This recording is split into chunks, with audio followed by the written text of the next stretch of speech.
Hello and welcome to the Healer and the Dreamer Astrology. Today we're doing a special video on the upcoming Saturn coming into Pisces.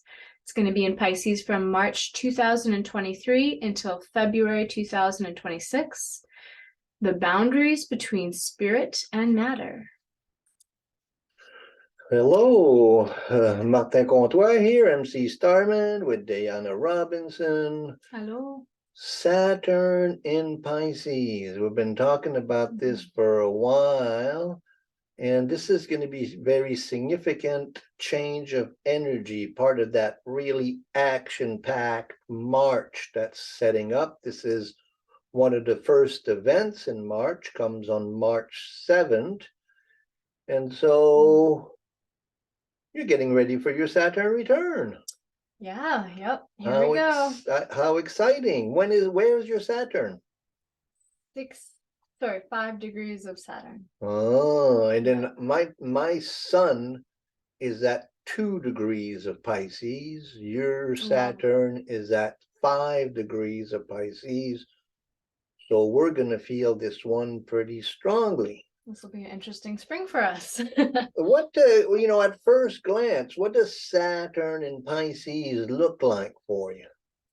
First glance, I think of, merging the basics of what I know of both. So Saturn being limitations, structure, rules, authority, teaching.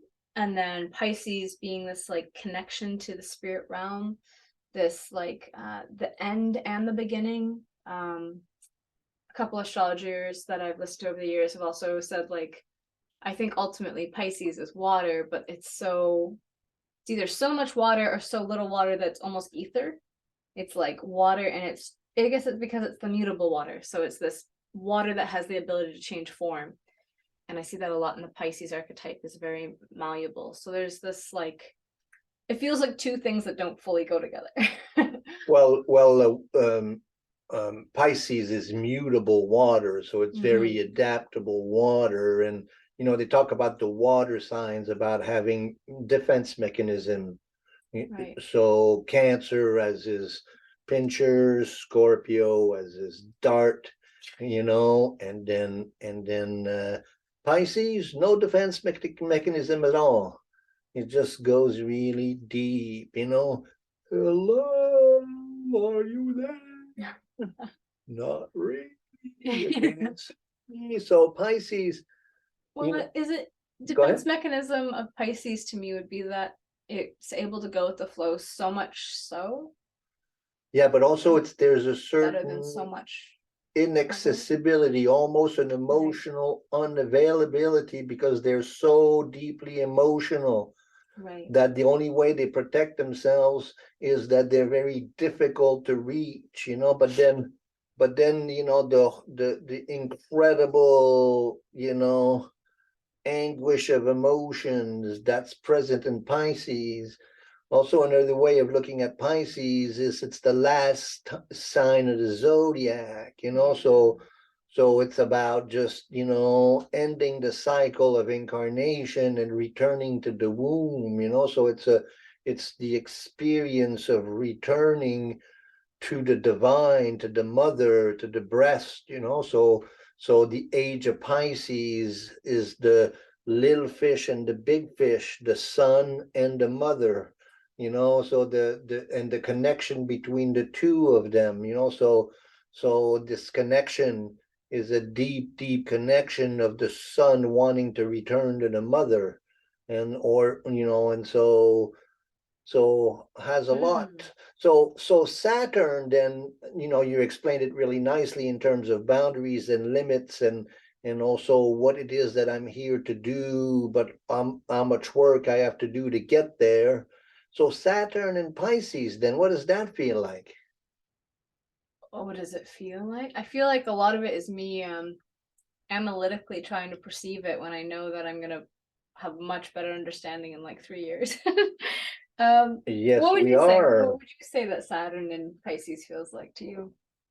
Well, Saturn in Pisces, there's a paradox there, but everything is paradoxical. So everything has good and everything has bad. Yeah. So let's explore the good of Saturn and Pisces. Saturn and Pisces, and the good in it is the discipline that it takes to connect to the world of the depth. So then we have the Saturnian solitary sage in the deep waters of the unconscious, so then there's deep spiritual practice, deep connection to the spirit. Saturn is about boundaries, Pisces is about spirit, so the boundaries of the spirit, so then here we have a really amazing hermit who spends his time in the depth of the psyche, so then Saturn and Pisces, spiritual discipline, spiritual mastery. And so in that sense, it's a really, profound placement. On the negative, Saturn and Pisces has a bad reputation of being, Saturn is my limitations and what I'm not good enough, and Pisces is what's the use, why, even try, so then Saturn and Pisces can be lamentation with a real determination and discipline. Of Saturn can be failure with a capital F, failure and lamentation. It's the experience of the flooding of the sense of self. It's if Saturn is the boat and Pisces is the water, then if you don't really have a good relationship with Saturn, your boat's going to be leaking.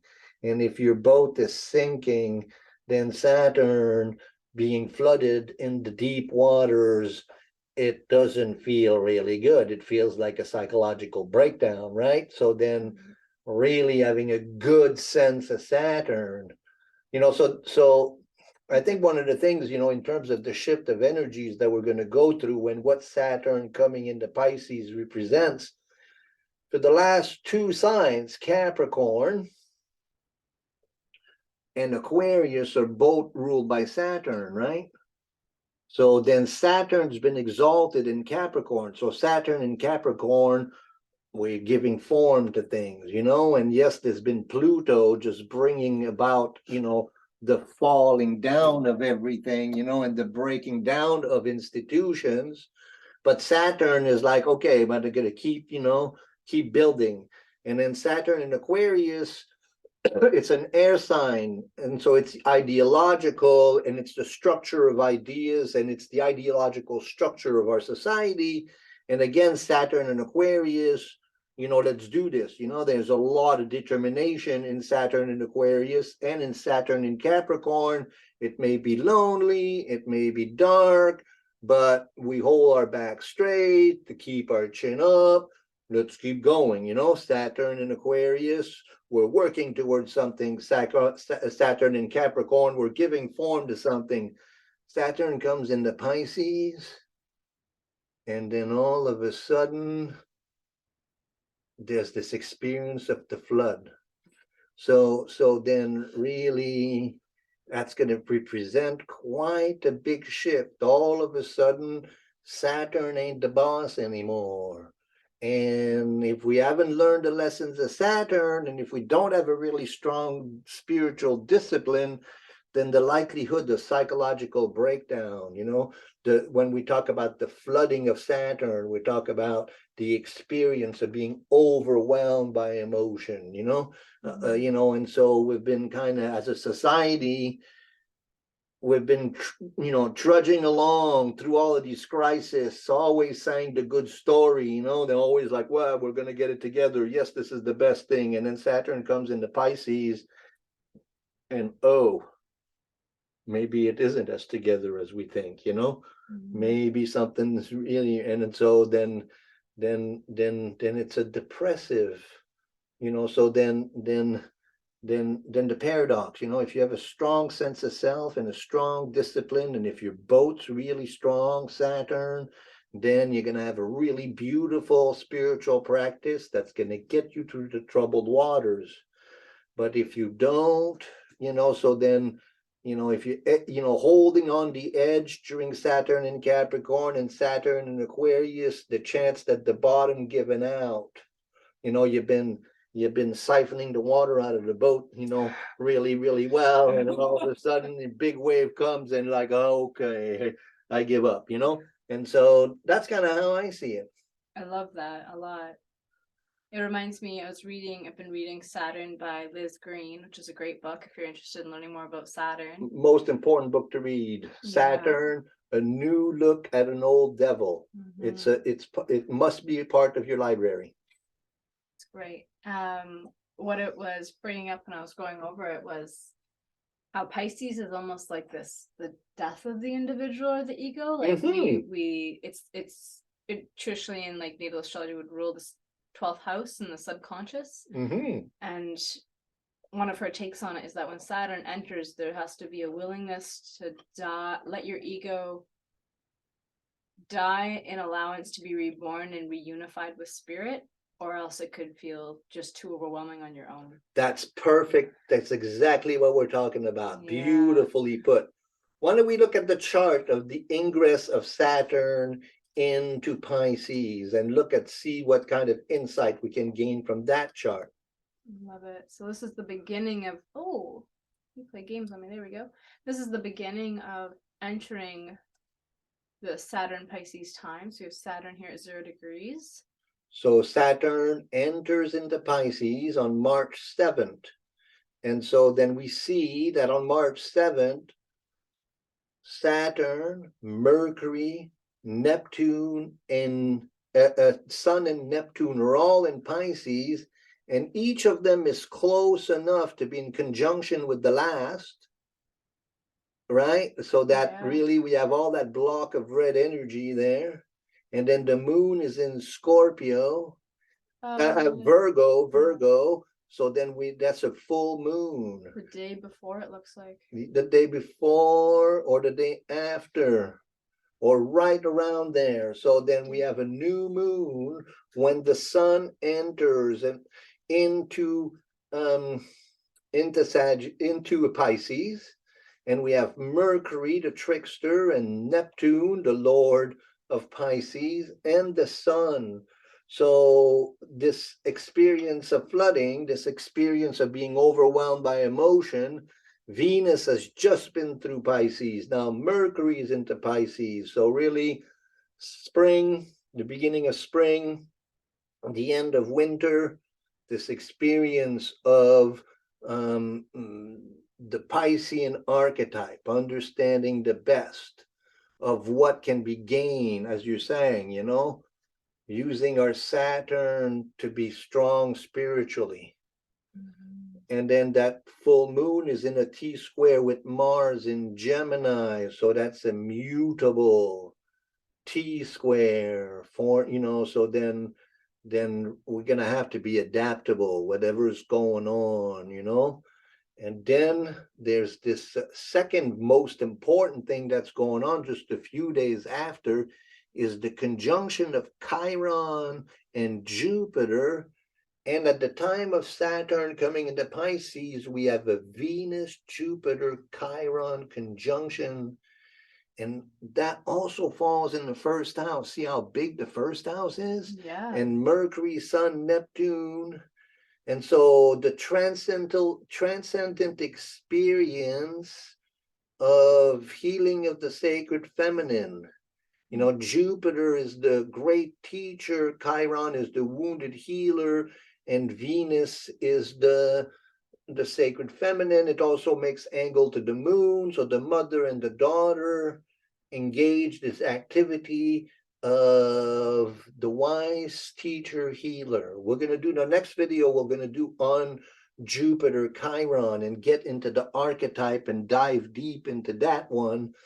That's been on the drawing board for a while, that video. And so that's kind of the flavor in which spring is going to come. This is March 7th, and soon the sun enters into Aries. in about 2 weeks, and then Mercury will follow it, and then Saturn will entrench himself into Pisces, and both of us are going to experience, our Sun and our Saturn transit. Should we show how far? It doesn't go too far into Aries here.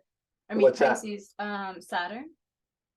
Oh, Saturn, no, well, we'll get to that next, yes. But in terms of the chart, do you have any comments that you want to add to what we just saw? I'm seeing what you're seeing. It's going to be right after the full moon, which I think is interesting. It's going to be, I just see massive healing. So like moon in Virgo and Pisces axis, this is considered like your physical, mental health healing axis. And then to put that Jupiter, Chiron, Venus conjunction in there, it seems like a lot of potential for healing and a lot of potential for flooding. I like that word a lot. We can be adaptable, though. I feel like that's the way through. Adaptable, but also, having the safe container, the safe boat, Yeah. So taking the time to really do your journaling and focus on what's truly important, because the material realm, we have this other thing that's going on, and the other thing that's going on in March is that Pluto's coming into Aquarius, and so that's going to be another video that we'll do. So, okay, let's go to that file, that slide that you were doing now. I will. Okay. One last thing I see here, Sure. as you said, material, I then saw how both the sun and the moon are making aspect to Uranus, and it's this constant kind of theme we've been going through of like transforming the material world. And how I think this is a huge part of what's going on with like inflation and the recession and the change of how we distribute goods around the world, and maybe not being so attached to this physical as much as learning to live with it versus being controlled by it. Uranus in Taurus, we've been experiencing that. It's just not happy. Yeah. Uranus is in detriment in Taurus. Taurus is about, the ground and Gaia, and Uranus is about the sky and ideas, and Uranus just feels really out of place in the earth, and the swamps and the grounds of Taurus, where it wants to be, so of course when Uranus comes into Gemini, that's going to be a different story. But now it's like kind of pouting, and then with square to Saturn all this time, it's like really feeling limited, so we're going to experience a breakthrough of a Uranus, but not quite yet. I think we'll really experience than when Uranus comes into Gemini. That makes sense. So this is Saturn in Pisces. So this is important. So this we're going to tell, so what we're looking at is when's the last time Saturn went in Pisces. So if you were born from 94 to 96, January to April, you're going to get your first Saturn return. Fun. Here we go. If you're born from March 1964 to March 1967, you're undergoing your second Saturn return. Rare does it happen, but if you were born from 35 to 37, you're going to your third Saturn return. And then if you're going to get to be 120 years old, so your grandfather and your great-grandfather, if they were born during that time, it's the second, the fourth Saturn return. So, Jung said something really interesting. I was reviewing Liz Green's book on Jung and astrology, and Jung was known to have said, the darn things, speaking of astrology, he said the darn thing still works after you're dead. And so then if you know somebody who was born during those years, so what does that mean, Saturn return? What do you understand about Saturn return? Yeah, that would be like a Saturn transit. So Saturn is at it's going to be coming back to the exact same spot in the wheel of the zodiac that it was the moment I was born.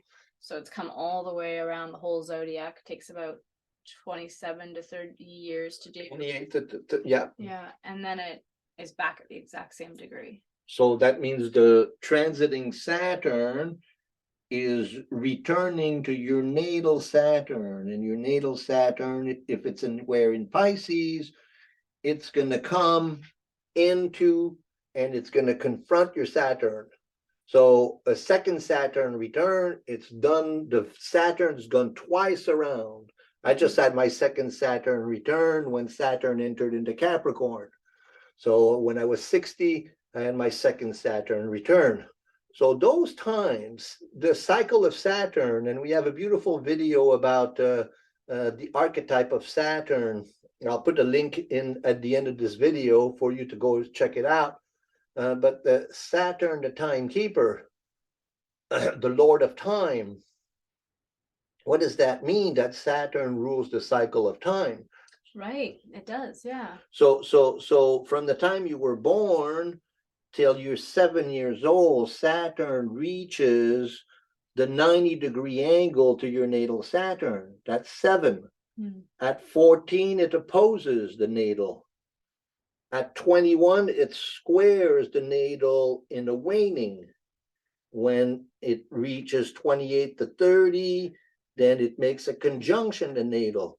And then 35 and 42 and 49 and again 58. These cycles of 7 are the development of the personality. 7 years old is really important.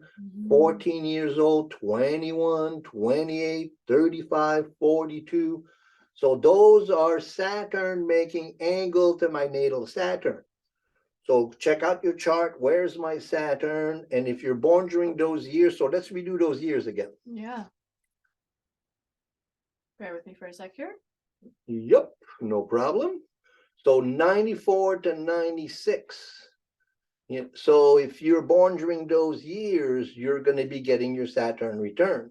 Then 64 to 67. And those are, and again, the whole, complexion of the chart is to be considered in that Saturn return. I know from 65 to 67, Saturn in Pisces was in opposition to the Uranus-Pluto conjunction and in conjunction at Chiron.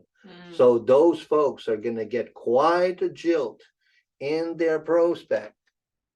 And so, and then opposition to Neptune. Or was it? Well, there was the Uranus-Pluto conjunction in the middle of Virgo, was in opposition to Saturn in the mid-60s. With Saturn was conjoined Chiron. So in that mid-60s, you had that really amazing tension, So those folks born between 64 and 67, that whole opposition there is going to be activated. That's a really powerful, and then 35 to 37, and then 1906 to 1908. That's the last time Saturn was in Pisces. Now let's look into a little bit more details of this Saturn transit into Pisces.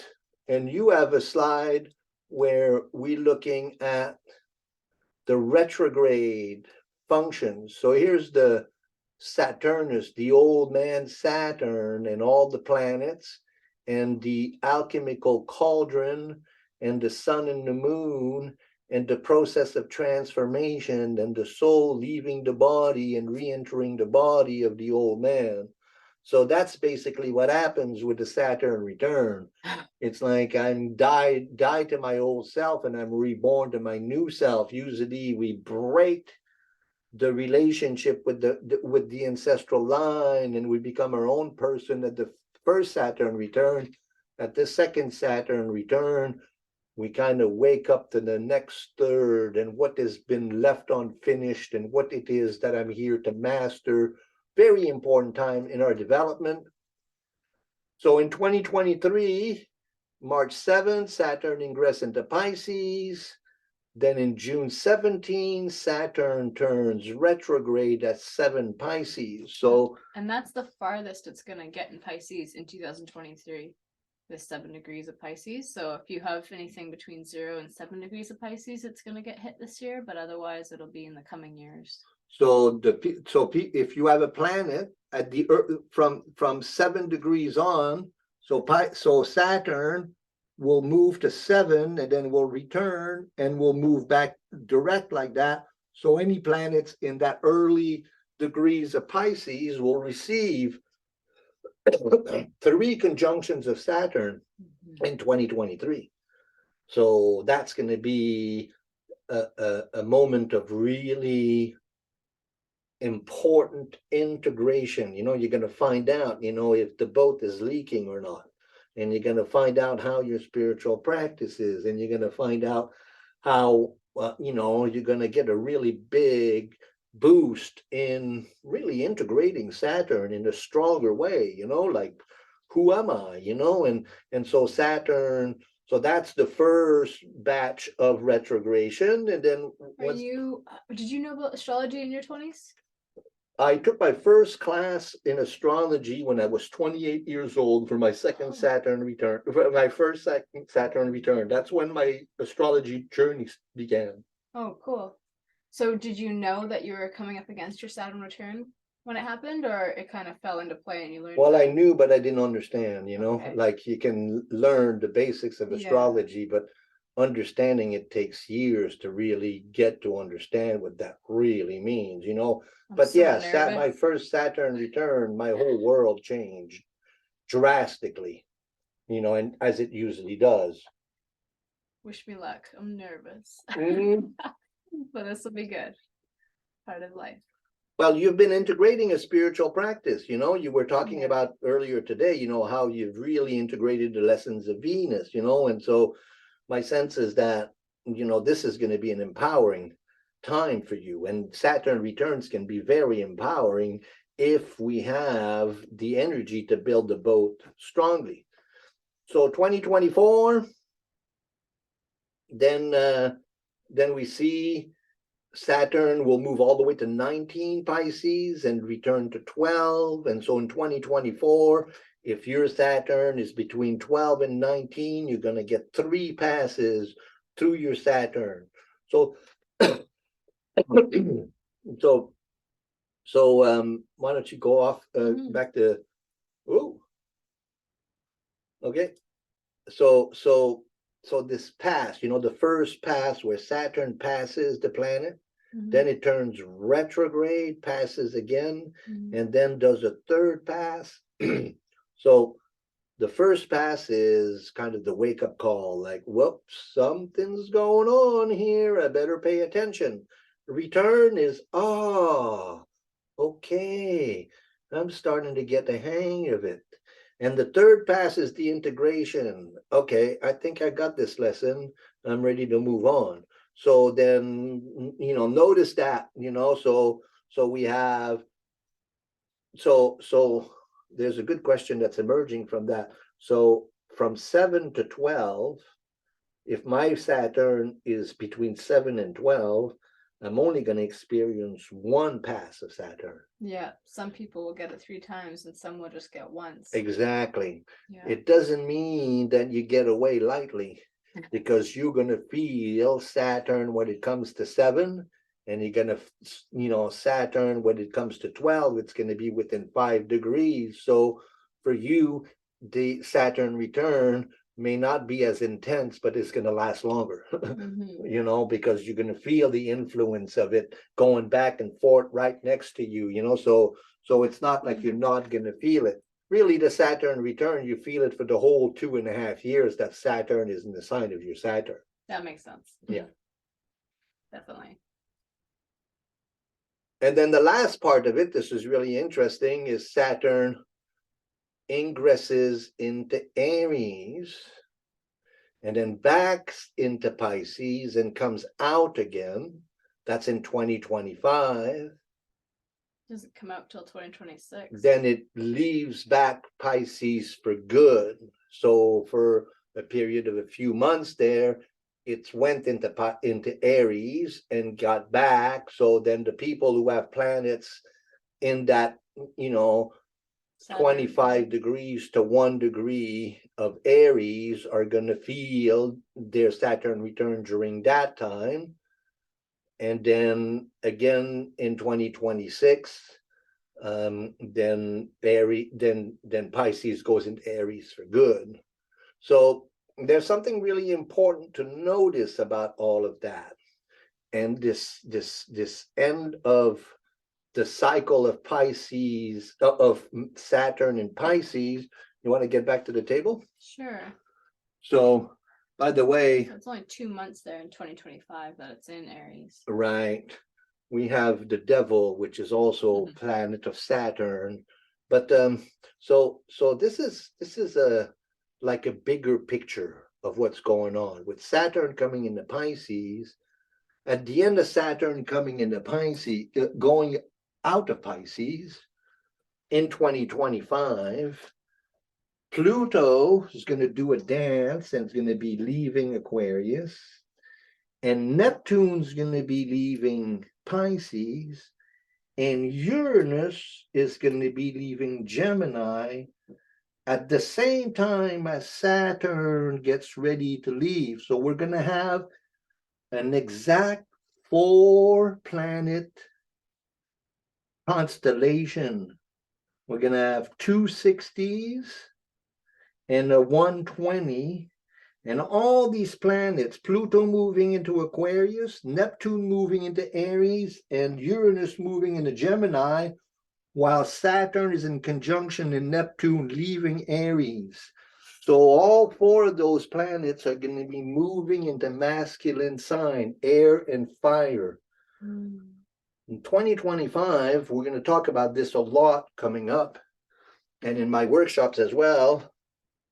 I'm going to be doing a workshops on this subject on Thursday, this Thursday, the 2nd of February in Victoria, and the 8th of February in Duncan. If you're interested, friend us on Facebook or send us an email, or we'll put out more information on that. But so it's a big shift. This big shift that's brewing, and I think that we're going to start, and that Saturn coming into Pisces is kind of okay. The energies is shifting, and then Pluto coming into Aquarius, and then that Jupiter Chiron conjunction, really significant. So something I've been sorry.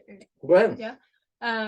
Something that's, as I've been kind of studying what's going to happen over the next couple of years here, that's come to me is when you said like the flooding process that can happen with Saturn and Pisces resonated a lot, because I think it could be in May, it could be in March. I'm forgetting what the date is, but when Pluto goes into Aquarius, is that May?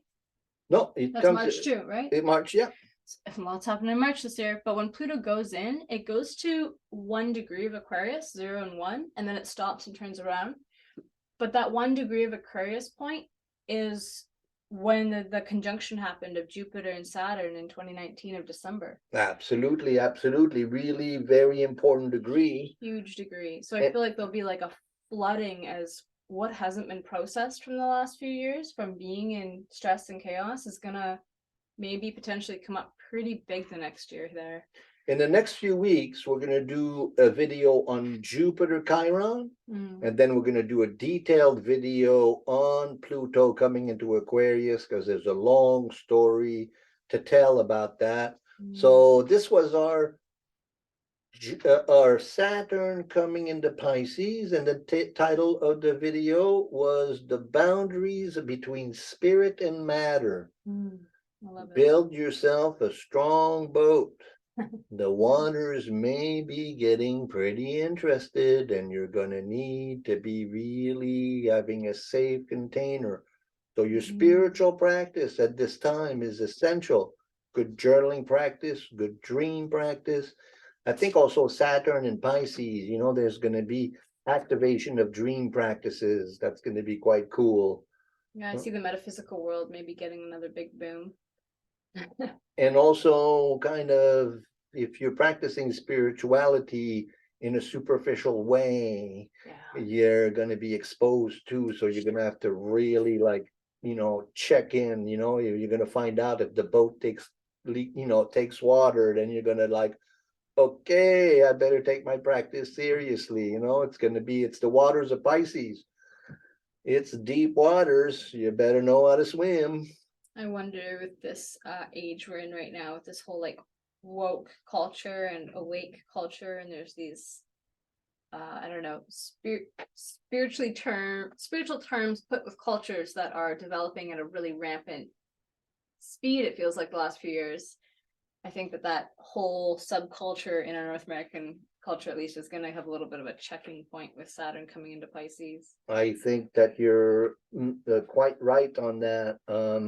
It's not a really good time for spiritual bypassing. You ain't gonna cheat. You're not gonna cheat Saturn and Pisces with spiritual bypassing, because the experience of the flooding will kind of expose that pretty clearly. Something else I really love about Pisces energy, though, is that there's a huge aspect of service.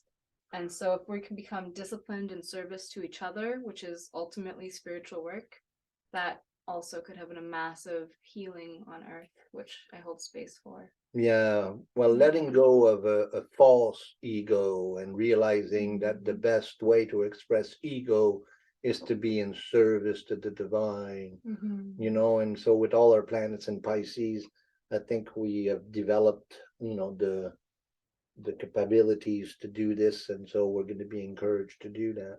That's exciting. This was a really fun video. Thank you for joining me, Diana. Oh, thank you for doing this. I always love doing these, and Saturn and Pisces is especially dear to my heart. Is there anything else that you want to share? Did you want to show the last slide if they want to connect with us? Yeah, I'll leave you a little connection point here. Whoop. Oh, yes. quickly. Forgot the last time that Saturn and Neptune made conjunctions. So not always in Pisces, but Saturn and Neptune, as Martin said earlier, are going to be coming together at the end of Pisces and moving into Aries together in 2025. And that's pretty significant as well. Do you want to speak a little bit more about Saturn and Neptune, or we're going to talk lots about Saturn and Neptune as we go along, and then we did talk about a little bit of that conjunction.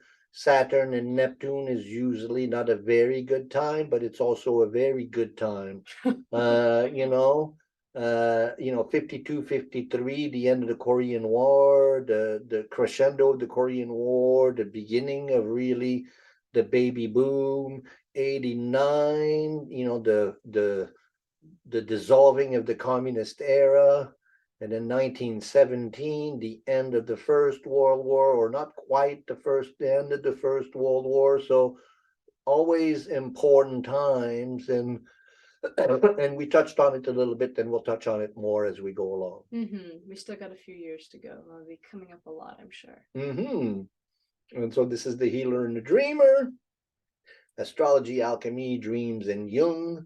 I'm Martin Comtois, and Spirit of the Times 108@gmail.com. Drop me a note or comment, or follow the channel. And if you have questions and if you want a reading, that's how we support these endeavors that we're doing, is through our readings. And so please reach out for a reading if you like. And then we have day-by-day healing, herbal medicines, and astrology.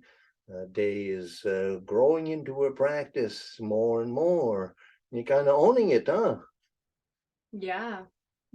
Which practice? Got a few of them. You're really showing up with your astrology practice, and then the work that you do at the farm store here in Duncan is huge, and you can always go and see Diana, and she'll have all kinds of good medicines for you in stock. Whew! There's a lot.